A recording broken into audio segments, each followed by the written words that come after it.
Imagine a blast so powerful it flattens 80 million trees across 800 square miles. Now imagine no crater, no meteorite fragments, no explosion source at all. That is the Tunguska Event. On June 30, 1908, something detonated above Siberia with the force of 1,000 Hiroshima bombs. People 1,500 miles away saw the sky turn blood red for 3 nights. A man 60 miles from the blast was thrown from his chair and felt heat so intense he thought his shirt was on fire. Scientists have searched for over a century. They found melted sand glass beads and strange magnetic patterns. They found no rock, no ice, no debris from outer space. Every explanation fails. Comet, asteroid, black hole, antimatter, alien ship. None fit the evidence. What if the evidence is exactly what we should expect from a simulation glitch? What if our universe runs on a computer and that computer crashed on that morning in Siberia? Today we uncover the most mind-blowing theory behind this 100-year mystery. If you're ready to uncover the truth behind our simulated universe, hit like and subscribe to join us on a journey through the mysteries of simulation theory. Let's get started. Here is the real problem that keeps scientists awake at night. The Tunguska blast released an estimated 10 to 15 megatons of energy. That is enough to destroy a modern city completely. Yet the blast left no impact crater. How is that possible? A comet exploding in midair could do that because comets are loosely packed, dirty snowballs. They vaporize before hitting ground. Perfect, right? Not exactly. Comets leave chemical signatures like water vapor, carbon dioxide, and organic compounds. Scientists analyzed Tunguska soil for these signatures. They found nothing unusual. No spike in iridium, which is common in comets and asteroids. No excess nitrates, which should appear from a superheated airburst. Some researchers proposed a stony asteroid instead. Stony asteroids explode in the atmosphere too, but they leave microscopic fragments called chondrules. Teams searched thousands of soil samples. They found almost no extraterrestrial material. The few particles they did find were too small and too rare to explain a 15 megaton explosion. Others suggested iron asteroid. Iron asteroids survive atmospheric entry better. They make craters. Tunguska has no crater. Every theory hits a wall. Now consider a deeper question. What if the explosion had no physical cause because our physical laws are just rules in a simulation? In video games, objects sometimes explode for no reason due to a coding error. A value divides by 0. A collision detection misfires. A memory address gets corrupted and releases stored energy as a visual effect. Players see an explosion, but no grenade, no rocket, no source. Tunguska could be that, a glitch in our physics engine. The problem is not that Tunguska has no explanation. The problem is that no physical explanation works. That leaves the door open for something beyond physics, something digital. Let us go deeper into what this glitch would mean for you and me. If the universe is a simulation, then our lives are not fundamentally different from characters in a video game. We feel pain, joy, hunger, love. Those feelings are real to us, but they are generated by code. Now imagine you are playing a massive online game with millions of players. The game runs smoothly for years.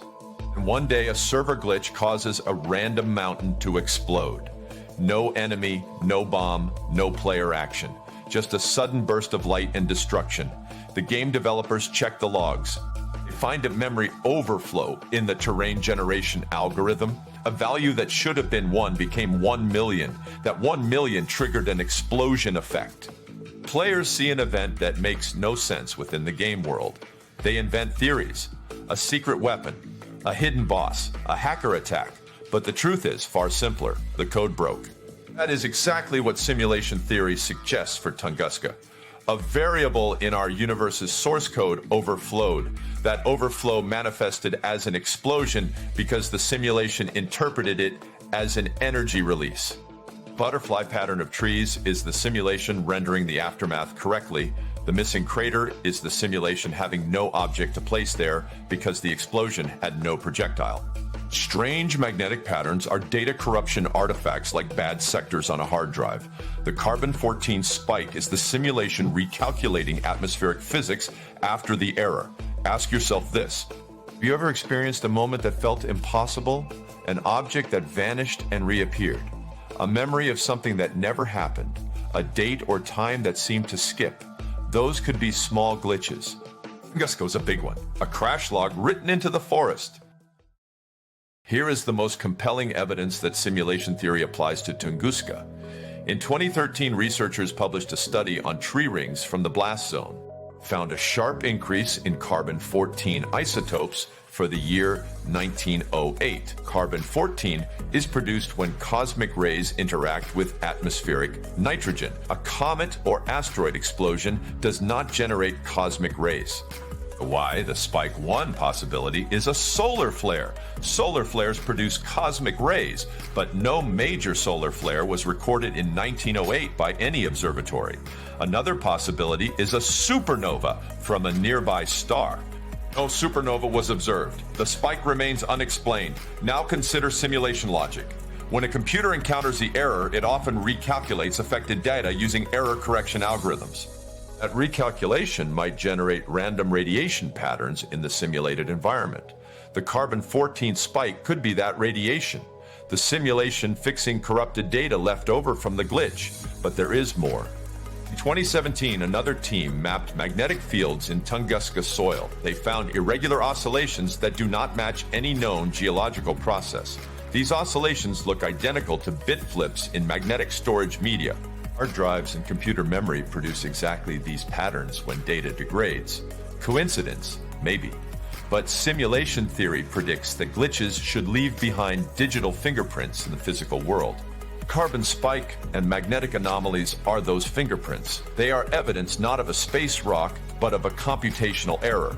The strongest argument is this: no physical object was ever found because no physical object ever existed. The explosion came from the simulation itself. A bug in the code, a crash, a patch. Programmers fixed it immediately, but the evidence remains in the trees, the isotopes, and the soil. We are living in a machine, and machines have bugs. Tunguska was the bug that proved the machine exists. Let us bring everything together. The Tunguska Event was a massive explosion in Siberia in 1908. No crater, no meteorite fragments, no comet debris have ever been found. Conventional science has no complete explanation.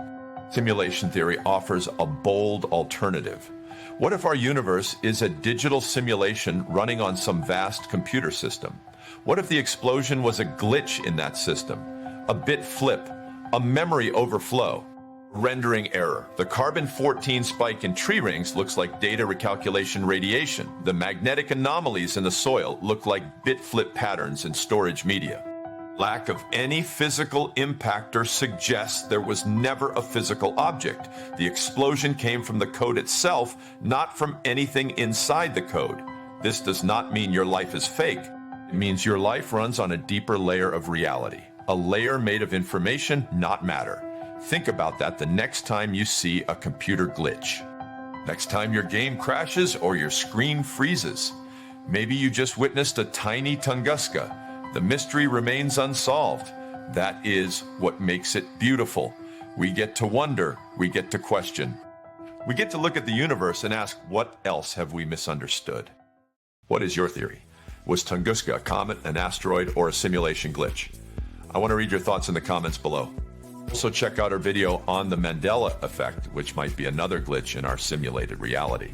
If you enjoyed this exploration of simulation theory, don't forget to like this video, subscribe to our channel, and hit the notification bell so you never miss an upload. If you're ready for more interesting content on the simulation theory, make sure to check out our other videos. Thank you for watching.